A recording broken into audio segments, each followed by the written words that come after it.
Amen. Again, magandang umaga po sa ating lahat. At maugmang ikatulong anibersaryo Naga International Christian Church.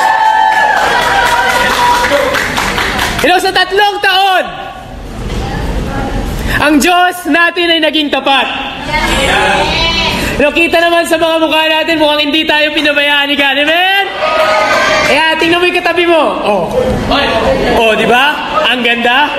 Di ba? Ang gwapo. Hindi naman, bro. Sabi niya. Hello. Wala. Hello.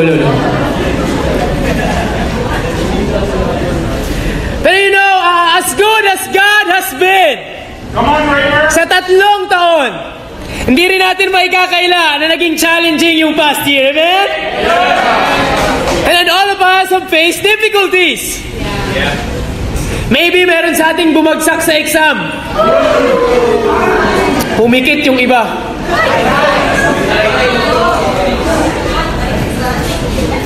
Maybe some of us have lost someone this year.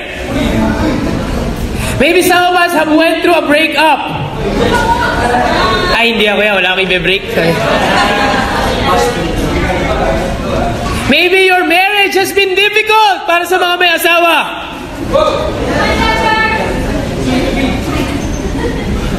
Ito, baka lahat maybe walang pera.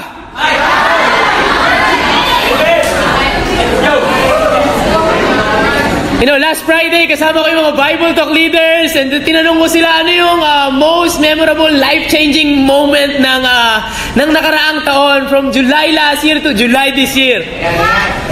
Unanimous yung sagot, yung baha.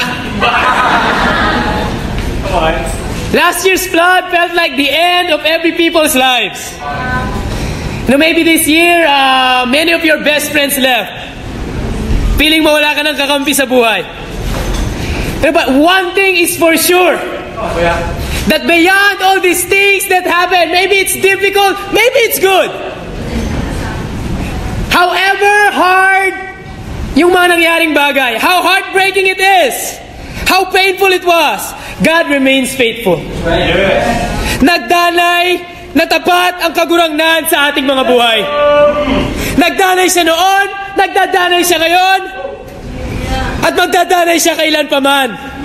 Dahil ang ating Panginoon ay hindi nagbabago. At dahil nagdanay ang ating kagurangnan, at nanatili siyang tapat, sana ngayong umaga tayo rin mag-decide tayo na magdanay sa ating Panginoon. Now I pray that after this lesson, we will all decide to be faithful to God, to know Him better, and to continually follow Him until the very end of our lives. The title of our lesson is simply, Pagdanay. Let's go! Paano ba tayong magdadanay? Turn with me in John chapter 15. Come on, bro. Ipula po kayong Bible. Hanap kayo ng katabi na may Bible. Or download po kayo ng Bible. Available na siya online. Hindi po ako nagbebenta.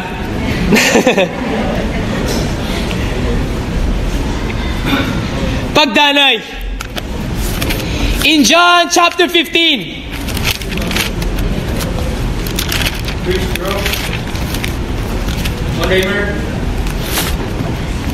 I'm going to start reading in verse 1. The Bible says, I am the true vine, and my Father is the gardener. He cuts off every branch in me that bears no fruit, while every branch that does bear fruit, He prunes, so that it will be even more fruitful. You are already clean because of the word I have spoken to you. Remain in me, as I also remain in you. No branch can bear fruit by itself. It must remain in the vine. Neither can you bear fruit unless you remain in me. Our point number 1. Manatiling pangarap ang pangarap ni Jesus. Manatiling pangarap ang pangarap ni Jesus. You know that in this world, Jesus is the greatest dreamer that ever lived. Kung meron mang nangarap na pinakamatindi, si Jesus yun. At ano yung pangarap ni Jesus? Tell us, bro. Ikaw ang pangarap niya. Pangarap niya na one day makasama ka niya sa langit. Pangarap niya na yung buong mundo ay makilala siya. Yung ma-evangelize yung buong mundo sa panahon natin ngayon. Amen. At dito sa point na to, in John chapter 15, it's actually Jesus is near in fulfilling His dreams. Malapit na siyang ipako sa krus. And yet, yung sabi niya, I am the true vine. Now, we have to understand what does the vine represent before. You know, God uses the vine in the Old Testament to always represent yung people niya. Israel, the Jewish nation. And yet, Jesus, yung sabi niya dito, I am the true vine. Ako yung totoong puno ng ubas. And God is the gardener. Yung vine or yung puno ng ubas is the main part of the tree that has the roots na nakadugtong sa lupa so that it can actually receive all the nutrients para mapunta sa mga branches. It's the main part that has the roots to produce the dream fruits para lumabas yung mga ubas. And then sabi rin ni Jesus, and God is the gardener. You see, God is the one who decides on what He will do sa vine. And sinabi dito, He cuts off every branch that bears no fruit. So yun yung decision ni ng gardener. He cuts off every tree that bears no fruit. Pero yung mga nagbe-bear fruit daw, He prunes. And yung pagkakaiba nun, ganito lang. Ito lang. That when the gardener trims or kapag pinrun niya yung vine, kaunting-kaunti lang na stem yung tinitira niya. Looks like na-cut off. And in here, no fruit, you got cut off. But if you are fruitful, you got pruned. Either ways, medyo masakit. Whatever happens. Convict us, bro. And then in verse 3, the Bible says here that you are already clean because of the word I have spoken to you. So sinasabi niya to sa mga disciple niya, and sabi ni Jesus, well, malinis ka na, you're already clean, I've already have pruned you because of the word I have spoken to you, because of Jesus Himself. And so Jesus is telling the disciples, kayo yung mga pruned ones. And Jesus in here is talking about the fruit of making disciples. That's right. These are men and women who will repent and get baptized for the forgiveness of their sins. Amen. Men and women who are to join the revolution and fulfill Jesus' dream in this generation. Amen. And so dahil you're already clean, what does Jesus commands next? He said, remain in me. Manatili kayo sa akin. That's right. And then He said, you will bear much fruit. And you will bear much fruit. See, those who are connected in the vine will bear much fruit. And yet Jesus, hindi ni Jesus kinuman na, hey bro, hey sis, maging fruitful ka. That wasn't the command. His command is to remain in me. That's right. Jesus' command is not to fulfill the dream. The command is to remain in Him. And He will be the one to make the dream happen. Amen. Because Jesus is the true vine. And yet there are so many false vines out there. We gotta think kung saan tayong vine nakakonect. You know, there's this vine of career. Wala tayong ibang inisip kundi yung career natin. Promotion. Convict us, bro. There is a career of relationship. Oh, kailangan ko ng girlfriend, kailangan ko ng boyfriend. Ay, kailan ba ako ikakasal? There's this vine of the school. We are so much entangled with so many works at school that we have no time for God. There's this vine of just wanting to be rich. I want to be financially free. I want to gain all this money and money. You know, these things, technically they're not wrong. But if you are getting your happiness from these things, then maybe you don't have the dreams of Jesus, as these are the dreams of just worldly people. And you are in danger of getting cut off. In Romans chapter 12, verse 1. Preach it, bro. This is what God wants for us.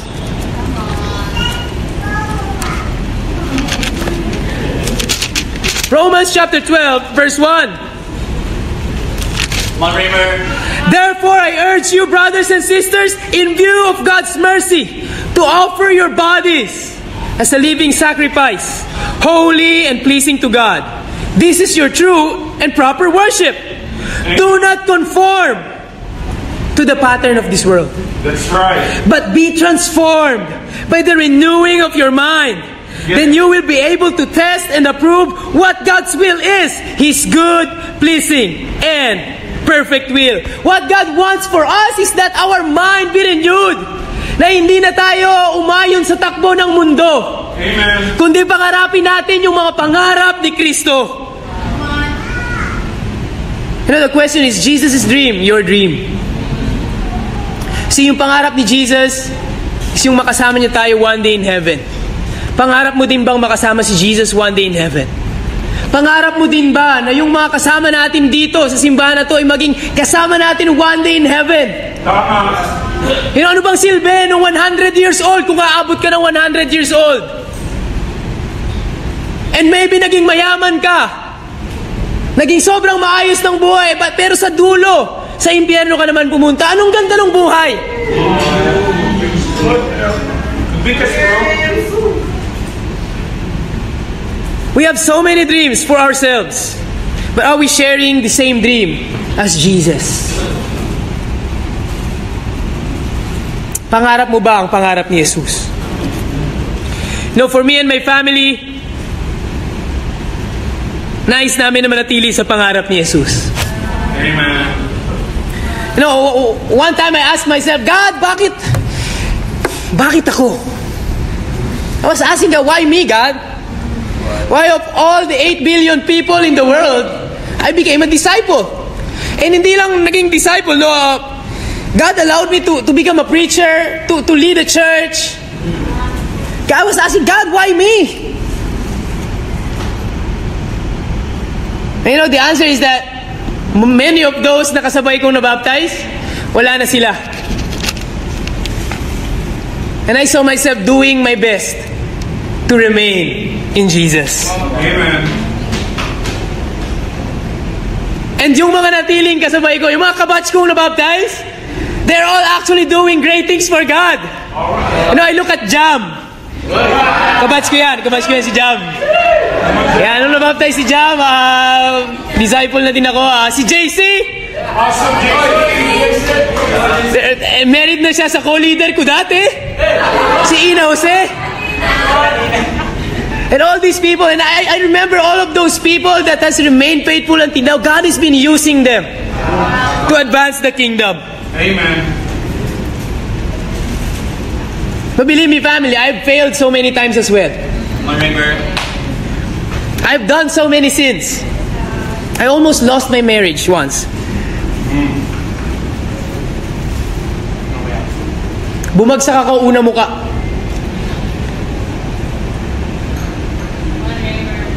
But you know, one thing that I refuse to do is to leave God's kingdom ever again. Gusto ko manatili. Gusto ko mananatili ako, mananatili yung asawa at anak ko sa pangarap ni Jesus. Ayoko na lumayo ulit. Kasi pag lumayo ko ulit, ang pangit nung nangyayari. And even today, as my family is now being called pabalik sa Cambodia, I want to remain in the promises of God. I want to remain sa pangarap ni Jesus. And I want to call all of us as well to remain in Jesus' dream. I want to call us to remain in Jesus para makapanatili tayo sa mga pangarap niya. You know, I believe that in this room, hindi namamatay yung pangarap. That's right. I believe that in this room, people are here. Nandito yung mga tao na magfulfill sa pangarap ni Jesus. That's right. Na I dream of one day we're gonna have a church in Legazpi City, Albay. Na I dream of one day we're gonna have a church in Sorsogon. I believe there will be a church in Camarines Norte one day. In Catanduanes and in Masbate. And I know that all Bicolandia will hear the word of the Lord. Na family, tayo na at manatili sa pangarap ng ating Panginoon.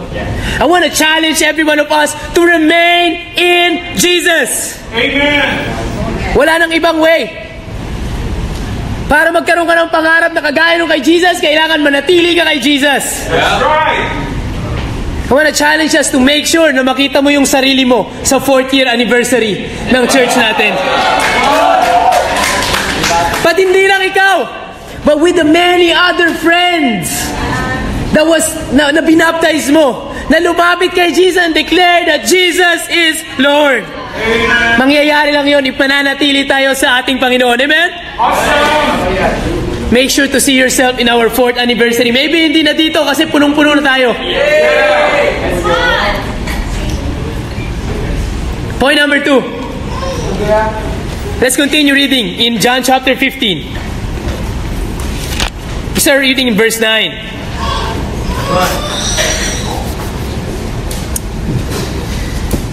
As the Father has loved me, so have I loved you. Now remain in my love. Point number 2, manatili sa pag-ibig ni Jesus. Verse 10, if you keep my commands, you will remain in my love, just as I have kept my Father's commands and remain in His love. I have told you this so that my joy may be in you and that your joy may be complete. My command is this: love each other as I have loved you. Greater love has no one than this, to lay down one's life for one's friends. You are my friends if you do what I command. I no longer call you servants, because a servant does not know his master's business. Instead, I have called you friends. For everything that I learned from my Father I have made known to you. You did not choose me, but I chose you, and appointed you so that you might go and bear fruit that will last, and so that whatever you ask in the name of the Father, the Father will give you. This is my command: love each other. Point number 2, manatili sa pag-ibig ni Jesus. See in here, Jesus said sa mga disciples niya, guys, I love you the same how I love God. And then He gave them the command, now remain in my love. Manatili kayo sa pag-ibig ko. And I love Jesus because Jesus gave kung paano niya gagawin. Kung paano niyo gagawin na manatili sa pag-ibig ko. Ito yung sabi niya, if you keep my commandments, you will remain in my love. Just as I have kept the Father's commands and remain in His love. Kasi I love si Jesus kasi binigay niya kung paano tayo makakapanatili sa pag-ibig ni God. And paano daw yon? If you are obedient to the very words of God. Wow. Come on. Obedience. The same way as Jesus obeyed God, is the same command that Jesus is giving us. To remain in the love of God, we must obey Jesus. We must obey the words of God. You see, you cannot have your own opinion on how to remain in God's love. Because Jesus said it here. If you obey my commands, you will remain in my love. You see, without the Bible, we can never remain in God's love. Without obeying the scriptures. The world will tell you, oh, you can be with God even if wala kang church? Nakatingin naman si God sa puso. Tama naman.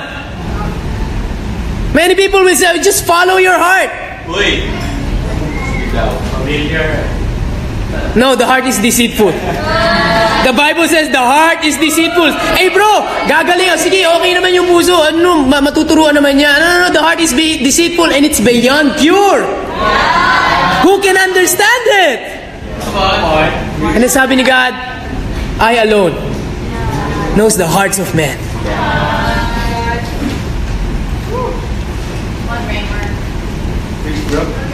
And then sabi ni Jesus, I have told you this, so that my joy may be in you and that your joy will be complete. Now, I love this because there is joy in obeying God's words. Yung totoong kasayahan, yung totoong pagiging masaya, ay nandun kapag nakikita mong nasusunod yung mga salita ni God sa buhay mo. The true joy of discipleship is in obedience to God. And then what was the command after? You gotta love each other. You gotta love each other. Are you okay to love each other? Yeah. Sige nga, tingnan mo ang katabi mo. Are you okay to love that person? Bro, mahal ko naman siya, yung ko lang siya makita lagi.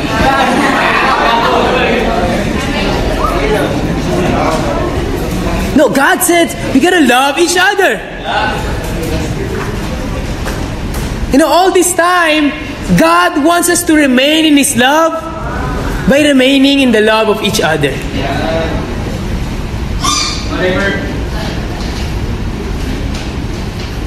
Gusto ni God na iparamdam sa iyo yung pagmamahal niya sa pamamagitan ng bawat isa. You know, one thing that I understand is that there is nothing that will remove you from the mind of God. God always thinks of you. He always loves you. Mahal na mahal ka niya. That's one thing that I am sure of. I'm sure of because I experienced it myself. When I once fell away, iniwan ko yung kingdom ni God, I did not remain in God's love. But you know what? The disciples nung panahon na yun, they never stopped coming to me because they love me. And because of that, I felt God's love once again. I remember, lasing ako, Saturday night, lasing ako. Kinabukasan, may hangover ako ng morning. Kakatok yung mga disciple, tak, sa dormitory ng Arnis team, nung varsity ako sa RTU. Sabi nila, Raymer, tara na, punta tayong church. Kakagising ko lang, masakit yung ulo ko, I will close the door. Pumunta kayo sa church, lasing ako. And I'm gonna go back to sleep. The next Sunday, kakatok na naman sila. Lasing ulit ako. And I remember them never giving up, knocking on my door. Just as, bro, tara na, tama na yan. Bro, okay lang ba hatid akong lasing? Tingin mo okay lang? Knowing my life? Si bro, kang bahala sa'yo. Sabi ko, bro, hindi, kayo na lang. The next Sunday came. Eto na naman sila. And they keep knocking on my door. Even if lasing ako. Even if amoy yosi ako.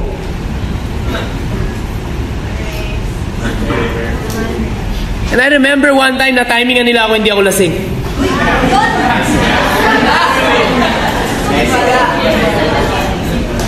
Hindi ako lasing. I was sober. I was thinking straight. And you know what? Wala man ako gagawin ngayong linggo.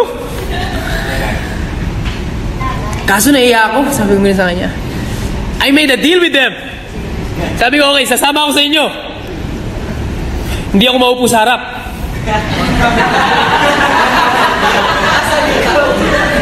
Alam ko kung saan kayo naupo eh. Maupo ako sa likod. But you know what? The moment I went to that church, I remember it vividly. I'm hotel. Pagpasok ng door, usher. Bro! Kamusta ka na? Hinag niya ako higpit. I was like, dude, you just didn't know kung saan ako galing. And I felt so disgusted at myself. Then pagpasok ko sa big room, kakalabas ko ng elevator, hinag ako, may naghag na naman sa akin. Bro! And then merong isang disciple, 5 months ako nawala, maraming nabaptize, and then may napansin ako isa, bagong muka. Sabi niya, bro!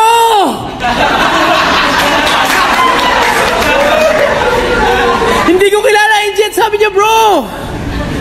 And I remember that time, you know, they weren't thinking about my sins. They just want me back. Gusto lang nilang manatili ako kay God. And I remember that love. And you know what? When I got restored, April 23, 2007, I said, I'm never going back to the world. Mananatili na ako sa pag-ibig ni Jesus.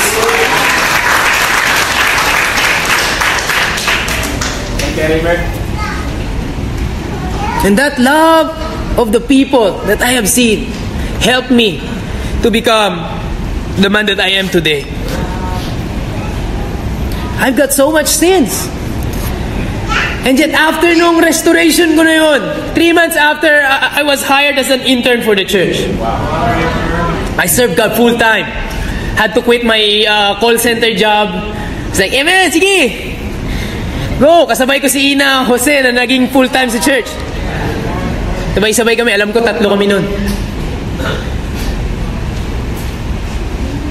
And then 2019, God called us to go to Cambodia. Wow, missionary na yung adik dati! And believe me, yung mga kasama ko sa dorm, nakainuman ko, hindi sila makapaniwala. Aayain nila ako uminom lagi. Sabi ko, bro, hindi na pwede. Sabi niya, and then paglasing na sila, nandun ako nakahiga lang. Sabi nila, oh, Pastor Noki, ikaw naman! Hindi ko makakalimutan yung time na yun. The moment that God completely changed his heart and mind. All this time, Jesus wants me to remain in his love. Mananatili ka ba sa pag-ibig ng ating Panginoon? Because right now, family, God is trying to court you. Niligawan ka ni God ngayon. Maybe first time mong nandito, maybe hindi. Maybe you've been here before. Maybe you got baptized and you've left the kingdom. You know what? God is trying to call you again. Maybe you have failed. And yes, maybe. God is trying to call you again. You know, last night, there's one of my favorite songs that I heard again. And naging favorite ko siya kasi if kilala niyo yung UP Madrigal Singers, si Kuya Arnie part nun before. Yeah. And meron silang isang kanta that really stuck to me. And I really felt that it was God singing to me.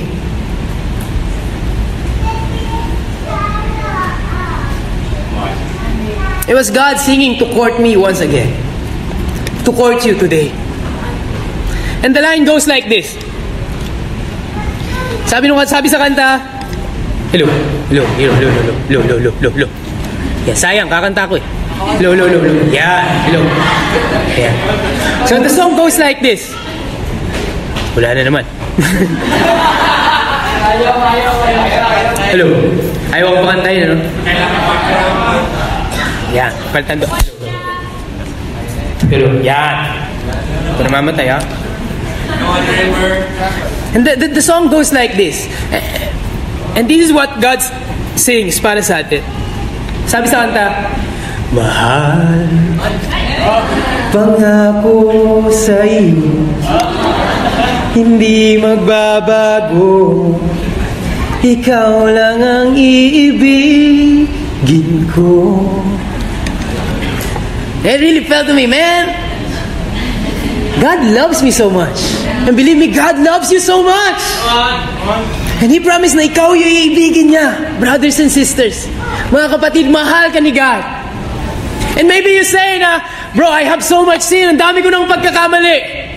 He sings again. Sabi niya, kahit ikaw ay lumayo at masaktan ako, asahan mong di maglalaho.